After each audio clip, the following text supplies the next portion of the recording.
సహోదరి సహోదరులారా, మీకు శుభవార్త.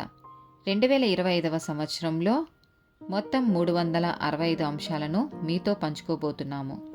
జనవరి 1వ తేదీ నుండి ప్రతిరోజు ఒక అంశము మరియు దానికి సంబంధించిన వాక్యమును పంచుకుంటాము.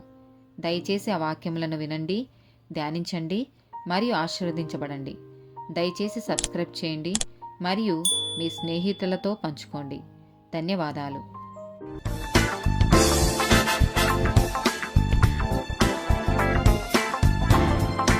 243rd డే టాపిక్ అనాథలు. కీర్తనల గ్రంథము 68వ అధ్యాయము 5వ వచనము. తన పరిశుద్ధాలయమందుండు దేవుడు తండ్రి లేని వారికి తండ్రియు విధవరాండ్రకు న్యాయకర్తయునై ఉన్నాడు. నిర్గమకాండము 22వ అధ్యాయము 22, 23 వచనాలు. విధవరాలినైనను దిక్కులేని పిల్లలనైనను బాధ పెట్టకూడదు.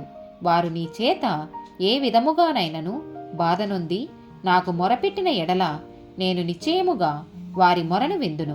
యోహాను సువార్త 14వ అధ్యాయము 18వ వచనము. మిమ్మును అనాథలనుగా విడువను, మీ యొద్దకు వత్తును. కొంతకాలమైన తరువాత లోకము నన్ను మరి ఎన్నడూనూ చూడదు. యాకోబు రాసిన పత్రిక 1వ అధ్యాయము 27వ వచనము. తండ్రి అయిన దేవుని ఎదుట పవిత్రమును నిష్కలంకమునైన భక్తి ఏదనగా దిక్కులేని పిల్లలను విధవరాండ్రను వారి ఇబ్బందిలో పరామర్శించుటయు, ఇహలోక మాలిన్యము తనకంటకుండా తన్ను తాను కాపాడుకొనుటయునే.